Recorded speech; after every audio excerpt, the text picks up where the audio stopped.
നമസ്കാരം.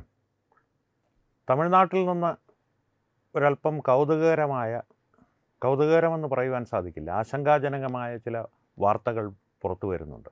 അതിലേറ്റവും പ്രധാനപ്പെട്ടത് ഇന്നലെ ലഹരി വിമുക്ത ദിനത്തിൻ്റെ ഭാഗമായി മാരത്തോൺ ഓടി, 3 കിലോമീറ്റർ മാരത്തോൺ ഓടി വിജയ് ജനങ്ങൾക്ക് മാതൃക കാട്ടുവാനുള്ളൊരു ശ്രമം നടത്തി.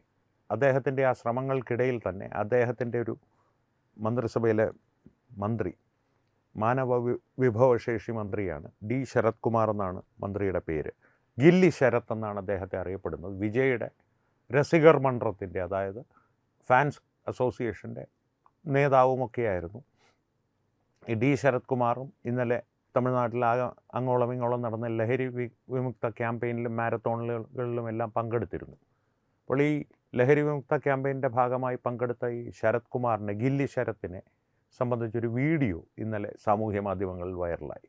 2 വർഷങ്ങൾക്ക് മുമ്പ് നടന്ന ഒരു IPL മത്സരത്തിൽ അദ്ദേഹം കുടുംബസമേതം പോയിരുന്നു. അദ്ദേഹത്തിൻ്റെ പത്നിയൊപ്പം പോകുന്ന അദ്ദേഹത്തിൻ്റെ എന്താണ് ആ വീഡിയോയിൽ അദ്ദേഹം ചെയ്യുന്നതെന്ന് നോക്കിയാൽ, ഒരു മൊബൈൽ ഫോണിൽ, ഒരു 6 ഇഞ്ചോ 7 ഇഞ്ചോ വലിപ്പമുള്ള മൊബൈൽ ഫോണിൽ അത് മടിയിൽ വെച്ച് അതിലൊരു വെളുത്ത പൊടി തൂകി അതിനെ ഒരു 500 രൂപ നോട്ട് കൊണ്ട് ഒരു മറച്ചു പിടിച്ച്, അതായത് കോരിയെടുക്കാനുള്ള മാർഗത്തിൽ മറച്ചു പിടിച്ച് ഈ പ്ലാസ്റ്റിക് ഡെബിറ്റ് കാർഡ് കൊണ്ട് അതിനെ തട്ടി പൊടിയാക്കുന്നു. കൃത്യമായിട്ട് പ്രേക്ഷകരൊക്കെ കണ്ടിട്ടുണ്ടാകും, സിനിമകളിലൊക്കെ ഈ കൊക്കൈൻ പോലുള്ള ലഹരി മരുന്നുകൾ ഉപയോഗിക്കുന്നവരുടെ ഒരു രീതിയാണ്. അതിനെ ആദ്യം തട്ടി പൊടിയാക്കി അതിനെ ഒന്ന് മുറിച്ച് ചെറിയ വരികളാക്കി ഒടുവിൽ ഈ 500 രൂപ നോട്ടിൽ കോരിയെടുത്ത്, 500 രൂപ നോട്ടിൻ്റെ ഒരു പ്രത്യേകത എന്ന് പറഞ്ഞാൽ കോട്ടൺ ഫൈബറാണത്, അതിലൊട്ടിപ്പിടിക്കില്ല. അതുകൊണ്ടാണ് അത് ഉപയോഗിക്കുന്നത്. പ്ലാസ്റ്റിക് ഡെബിറ്റ് കാർഡ് ഉപയോഗിക്കുന്നത് ഇതിനെ തട്ടിപ്പൊടിയാക്കുവാനാണ്. അത്തരത്തിലുള്ളൊരു വീഡിയോ സാമൂഹ്യ മാധ്യമങ്ങളിൽ വൈറലായി. അതിനെ തുടർന്ന് ഈ ഗില്ലി ശരത്ത് അത് എന്താണ് ആ സംഭവമെന്ന് വിശദീകരിക്കുന്ന ഒരു 2 മിനിറ്റ് നീളമുള്ള വീഡിയോ പുറത്തുവിട്ടിട്ടുണ്ട്. അദ്ദേഹം പറയുന്നത്, അദ്ദേഹത്തിൻ്റെ കുഞ്ഞ് തീരെ വയ്യായിരുന്നു. ആ കുഞ്ഞിന് മരുന്ന് കൊടുക്കുവാനായിട്ട് മരുന്ന് പൊടിയാക്കി കൊണ്ടിരിക്കുന്ന വീഡിയോ ആണ് എടുത്ത് തനിക്കെതിരെ അപവാദ പ്രചരണത്തിന് ഉപയോഗിക്കുന്നതെന്നാണ് അദ്ദേഹം പറയുന്നത്. അദ്ദേഹത്തിൻ്റെ ഭാര്യ പറയുന്നത്, കുഞ്ഞിന് ഈ മരുന്ന് കൊടുക്കുന്നത് പൊടിച്ചേ നൽകാവൂ എന്ന് പറഞ്ഞിട്ടുണ്ട്, അതുകൊണ്ട് ചെയ്തതാണ് എന്ന് അദ്ദേഹത്തിൻ്റെ ഭാര്യ പറയുന്നു. ഇതിലെല്ലാം ഒരു പരസ്പര വൈരുദ്ധ്യങ്ങളുണ്ട്. കാരണം അദ്ദേഹം പറയുന്നത് അദ്ദേഹത്തിൻ്റെ കുഞ്ഞിന് സുഖമില്ലായിരുന്നു എന്നുള്ളതാണ്. ഭാര്യ പറയുന്നത് സ്ഥിരമായി മരുന്ന് കൊടുക്കണമെന്ന് ഡോക്ടർ പറഞ്ഞിട്ടുണ്ട്. സുഖമില്ലാത്ത കുഞ്ഞിനെയും എടുത്ത് IPL മാച്ചിന് പോകുമോ എന്നുള്ള ചോദ്യം പ്രസക്തമാണ്. കാര്യം തീരെ ചെറിയ കുട്ടിയാണ്, 1.5 വയസ്സേ ഉള്ളൂ കുഞ്ഞിന് ആ സമയത്തെന്ന് അദ്ദേഹം തന്നെ പറയുന്നുണ്ട്. പത്നിയും അത് തന്നെയാണ് പറയുന്നത്. ഇതിൽ ഒരുപാട് വൈരുദ്ധ്യങ്ങളുണ്ട്. തന്നെയുമല്ല, ഇതിലൊരു പ്രസക്തമായ ഭാഗം ഒരു ഗുളിക, എത്ര ചെറിയ ഗുളികയാണെങ്കിലും അല്ലെങ്കിൽ എത്ര മൃദുവായ ഗുളികയാണെങ്കിലും മൊബൈൽ ഫോണിൻ്റെ സ്ക്രീനിലിട്ട് അത് തട്ടിപ്പൊട്ടിക്കുക എന്നുള്ളത് അത്ര പ്രായോഗികമായൊരു നടപടിയല്ല. പ്രത്യേകിച്ച് ഇതുപോലൊരു മനുഷ്യൻ, ആരോഗ്യമുള്ളൊരു മനുഷ്യൻ, ഒരു പേപ്പറിൽ ചുരുട്ടി അത് കയ്യിലിട്ട് ഞെരടിയാൽ അത് പൊടിയാം. പക്ഷേ മൊബൈൽ ഫോണിൻ്റെ സ്ക്രീനിലിട്ട് തട്ടിപ്പൊട്ടിച്ചാൽ മൊബൈൽ ഫോണിന് കേടുവരുമെന്ന് മാത്രമല്ല, അതിലുള്ള അഴുക്കും മറ്റും ഗുളികയാണത്, കുഞ്ഞിന് കൊടുക്കേണ്ട ഗുളികയാണ്. മൊബൈൽ ഫോൺ എന്തായാലും ഉപയോഗിക്കുന്ന ഒരു മൊബൈൽ ഫോണിൽ നമ്മുടെ കൈവിരൽ അടയാളമെങ്കിലും കാണും, എത്ര വൃത്തിയായി സൂക്ഷിക്കുന്ന മൊബൈലാണെങ്കിൽ. അതിലുള്ള അഴുക്കും മറ്റണുക്കളും എല്ലാം കുഞ്ഞിൻ്റെ ഉള്ളിലേക്ക് ചെല്ലുവാനുള്ള സാധ്യതകളുണ്ട്. അതുകൊണ്ട് തന്നെ അത് വിശ്വസനീയമല്ല എന്നുള്ളത് നമുക്ക് ഏതാണ്ട് ഉറപ്പിക്കാം. അടിസ്ഥാനപരമായിട്ട് ലഹരി ഉപയോഗമാണ് ഇതിൻ്റെ പിന്നിലുള്ള ലക്ഷ്യമെന്ന് നമുക്ക് മനസ്സിലാക്കാം. ശരത്തിൻ്റെ ഈ വിശദീകരണം ഇപ്പോൾ വലിയ തമാശകൾക്കും ട്രോളുകൾക്കും വിധേയമായിരിക്കുകയാണ്. പക്ഷേ ഇതിലൊരു വലിയ അപകടകരമായ സംഗതി ഒളിഞ്ഞിരിപ്പുണ്ട്. കാരണം വിജയുടെ ഭരണത്തെ പിടിച്ചു നിർത്തുന്നത് തന്നെ സാമൂഹ്യ മാധ്യമങ്ങളിൽ അദ്ദേഹം അത് ചെയ്തു ഇത് ചെയ്തു എന്നുള്ള വ്യാജ വാർത്തകളാണെന്നുള്ള വിമർശനം നിരന്തരമായിട്ടുണ്ട്. റീൽസ് ഭരണമാണ്, ഇൻസ്റ്റാഗ്രാമിൽ റീൽസ് ഇട്ട് തലൈവർ മാസ്ഡ അത് ചെയ്തു ഇത് ചെയ്തു എന്നുള്ള വ്യാജ പ്രചരണങ്ങൾ നടത്തി കെടുകാര്യസ്ഥത മറക്കിയാണ് വിജയുടെ മന്ത്രിമാരും വിജയും ചെയ്യുന്നത് എന്ന്.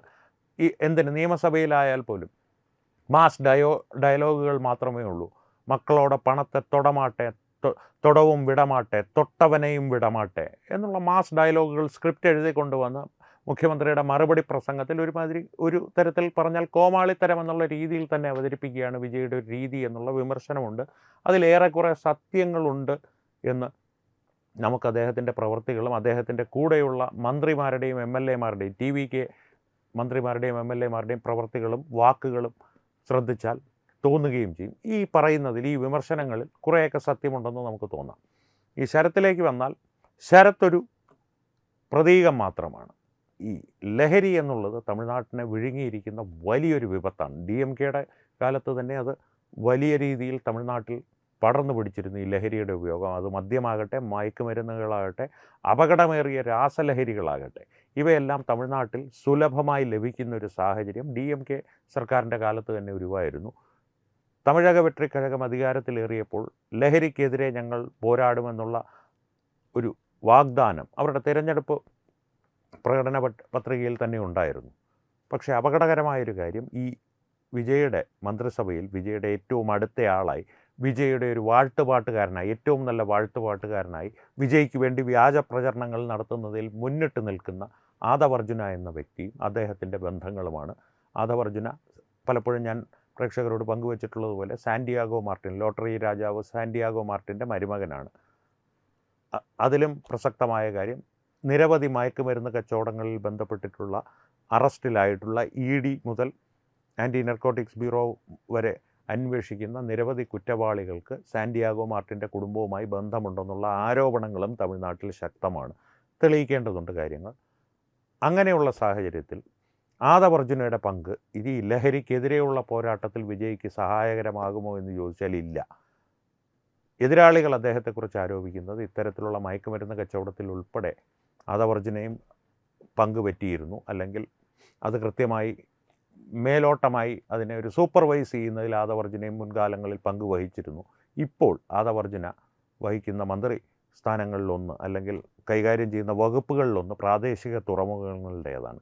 സംസ്ഥാനത്തിൻ്റെ അധീനതയിൽ എപ്പോഴും ചില തുറമുഖങ്ങൾ കാണും.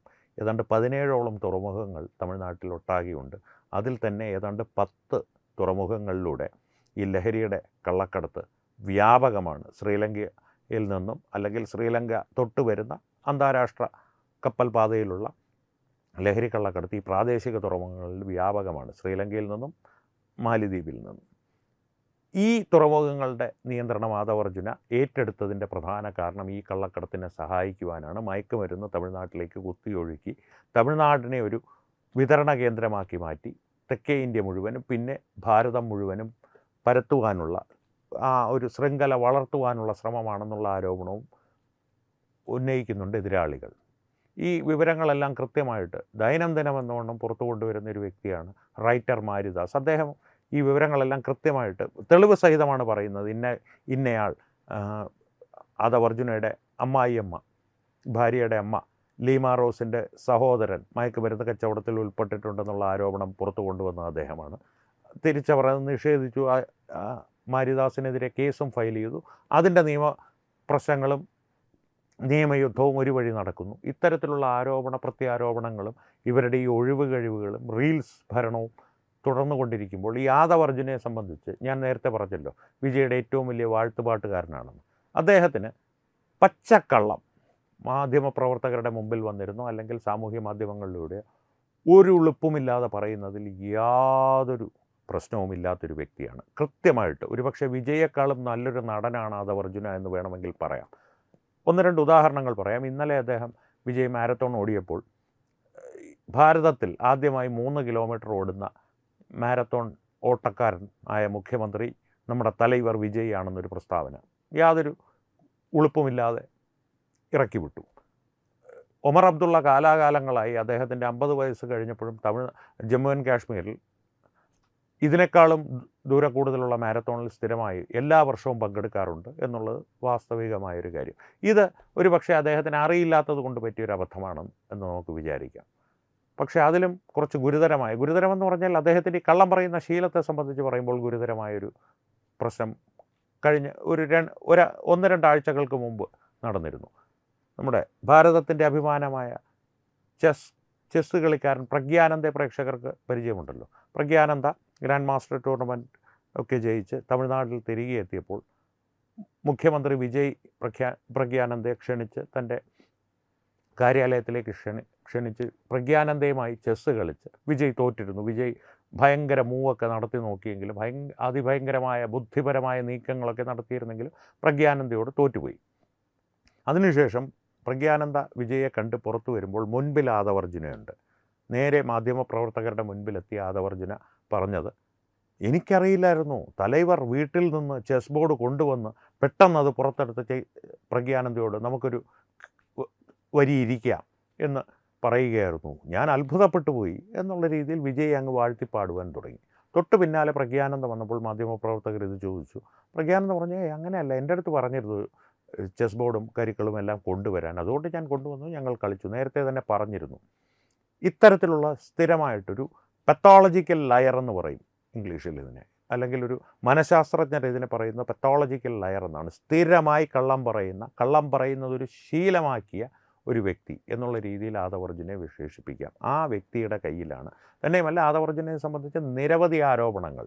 അദ്ദേഹം ഗാന്ധിയുടെ പിൻഗാമിയാണ്, ഗാന്ധിയാണ് അദ്ദേഹത്തിൻ്റെ ആദർശ പുരുഷൻ എന്ന് പരസ്യമായി പ്രഖ്യാപിച്ചിട്ട് 10 കോടി വിലയുള്ള 10 കാറുകളിലാണ് അദ്ദേഹം മാറി മാറി സഞ്ചരിക്കുന്ന ആഡംബരപ്രിയനാണ്. തന്നെയുമല്ല, മറ്റ് പല ശീലങ്ങളും ദുശീലങ്ങളും അദ്ദേഹത്തിനുണ്ട്. അതിനുവേണ്ടി പണം ചിലവാക്കുവാൻ വേണ്ടി ഏത് മാർഗത്തിലൂടെയും തൻ്റെ അമ്മായിയപ്പന് പണം സമ്പാദിച്ചു കൊടുക്കുകയും അമ്മായിയപ്പൻ്റെ അനധികൃത പണസമ്പാദന മാർഗങ്ങൾക്ക് മേൽനോട്ടം വഹിക്കുകയോ ചെയ്യുന്ന ഒരു ശീലം അല്ലെങ്കിൽ ഒരു രീതിയിലാണ് ആദവർജുന സാധാരണക്കാരിൽ നിന്ന് മുകളിലേക്ക് വളർന്നു വന്നത് എന്നുള്ള ആരോപണങ്ങൾ അദ്ദേഹത്തിൻ്റെ മേൽ നിരവധി ഉന്നയിക്കപ്പെട്ടിട്ടുണ്ട് കാലാകാലങ്ങളായി. അത്തരത്തിൽ കളങ്കിതമായ അല്ലെങ്കിൽ ആരോപണങ്ങൾ നേരിടുന്ന ഒരു വ്യക്തിയാണ് വിജയുടെ മന്ത്രിസഭയിലെ ഏറ്റവും അടുത്ത മന്ത്രി അല്ലെങ്കിൽ കൂട്ടുകാരൻ, വിജയുടെ ഏറ്റവും അടുത്ത കൂട്ടുകാരൻ, രാഷ്ട്രീയ പിന്തുണക്കാരൻ. അങ്ങനെയുള്ള സാഹചര്യത്തിൽ ഇത്തരത്തിലുള്ള നുണകളും ഈ പ്രവർത്തികളും, ഈ ഗില്ലി ശരത്തിനെ പോലുള്ളവരുടെ പ്രവർത്തികളും ചേർത്ത് വായിക്കുമ്പോൾ തമിഴ്നാട് വലിയൊരു അപകടത്തിലേക്കാണ് പോയിക്കൊണ്ടിരിക്കുന്നത്. ഈ 2 സംഭവങ്ങളും ചേർത്ത് പറഞ്ഞത് പ്രേക്ഷകരോട് പലപ്പോഴും ഇപ്പോൾ കേരളത്തിൽ തന്നെ വിജയ് അങ്ങനെ ചെയ്തു ഇങ്ങനെ ചെയ്തു എന്നുള്ള പല വ്യാജ പ്രചരണങ്ങളും നടക്കാറുണ്ട്. മലയാളത്തിൽ തന്നെ അതിൻ്റെ കാർഡുകൾ വരുന്നുണ്ട്. പ്രത്യേകിച്ച് തമിഴക വെട്രിക്കഴകത്തിൻ്റെ കേരള ഘടകം ഈ അടുത്തിടയ്ക്ക് തുടങ്ങിയിരുന്നു. അത് സംബന്ധിച്ച് പ്രേക്ഷകർ ബോധവാന്മാരായിരിക്കണം, ജാഗരൂകരായിരിക്കണം. ഈ വ്യാജ വാർത്ത ഒരു കാർഡായോ മറ്റോ നിങ്ങളുടെ മുൻപിൽ വരുമ്പോൾ അതിൻ്റെ സത്യാവസ്ഥ ഒരു അരമണിക്കൂറെങ്കിലും ചിലവഴിച്ച് അറിഞ്ഞിരിക്കണം. കാരണം നമ്മുടെ തൊട്ടയൽപക്കത്ത് കിടക്കുന്ന സംസ്ഥാനം എന്നുള്ളത് മാത്രമല്ല, വിജയ്ക്ക് അദ്ദേഹത്തെ ഭ്രാന്തമായി ആരാധിക്കുന്ന നിരവധി ആരാധകർ നമ്മുടെ നാട്ടിലുമുണ്ട്. ഇൻസ്റ്റാഗ്രാമിലൂടെ അവരെ സ്വാധീനിക്കാൻ എന്താണ് വേണ്ടതെന്നുള്ളത് കൃത്യമായി മനസ്സിലാക്കിയ ഒരു കൂട്ടമാണ് വിജയുടെ പിന്നിലുള്ളത്. വിജയിയെ ഉപയോഗിച്ച് അവർ എന്താണ് പദ്ധതി ഇടുന്നത് എന്നുള്ളതിനെ സംബന്ധിച്ച് ഒരു രാഷ്ട്രീയ നിരീക്ഷകനോ ഒരു മാധ്യമപ്രവർത്തകനോ ഇപ്പോഴും വ്യക്തമായൊരു ചിത്രം ലഭിച്ചിട്ടില്ല. അതെന്ത് തന്നെയായാലും നമ്മുടെ രാഷ്ട്രത്തിനും തമിഴ്നാടിനും നന്മയായിരിക്കില്ല എന്നുള്ള കാര്യം മാത്രം ഉറപ്പായി പറയാം. അതുകൊണ്ട് തന്നെ ജാഗരൂകരായിരിക്കുക, ഇത്തരം വ്യാജ വാർത്തകൾ ശ്രദ്ധിക്കുക. വിജയുടെ കാര്യത്തിൽ മാത്രമല്ല, എല്ലാ കാര്യത്തിലും. ആ കാര്യങ്ങളൊന്ന് പങ്കുവയ്ക്കുവാൻ വേണ്ടിയാണ് ഈ വിഷയം ഇന്ന് കയ്യിലെടുത്തത്. ഈ വിഷയത്തെ സംബന്ധിച്ച് പ്രേക്ഷകരുടെ അഭിപ്രായങ്ങൾ തീർച്ചയായും കമൻറ്റുകളിലൂടെ ഞങ്ങളുമായി പങ്കുവയ്ക്കുക. ഒപ്പം വീഡിയോ ലൈക്ക് ചെയ്യുക, നിങ്ങളുടെ പ്രിയപ്പെട്ടവരുമായി ഷെയർ ചെയ്യുക. കൂടാതെ ഏറ്റവും പ്രധാനപ്പെട്ട കാര്യം, തത്വമയി ന്യൂസിൻ്റെ യൂട്യൂബ് ചാനൽ നിങ്ങൾ സബ്സ്ക്രൈബ് ചെയ്തിട്ടുണ്ടെന്ന് ഉറപ്പുവരുത്തുക. അപ്പോൾ വീണ്ടും കാണാം. സംവാദങ്ങൾ തുടരട്ടെ. നന്ദി, നമസ്കാരം. HIV അണുബാധ സന്തോഷപൂർണമായ ഒരു ജീവിതത്തിന് തടസ്സമല്ല. HIV അണുബാധയ്ക്ക് ഫലപ്രദമായ ചികിത്സ ഇന്ന് ലഭ്യമാണ്. ഇതിന് യഥാസമയം അണുബാധ കണ്ടെത്തുന്നതും കാലേക്കൂട്ടി ചികിത്സ നടത്തേണ്ടതും അത്യാവശ്യമാണ്. സൗജന്യമായ ചികിത്സയും മാർഗനിർദ്ദേശങ്ങളും സർക്കാർ ആശുപത്രികളിലെ ART അഥവാ ഉഷസ് കേന്ദ്രങ്ങളിൽ ലഭ്യമാണ്. ആരോഗ്യ സംരക്ഷണം ഓരോരുത്തരുടെയും ഉത്തരവാദിത്തമാണ്.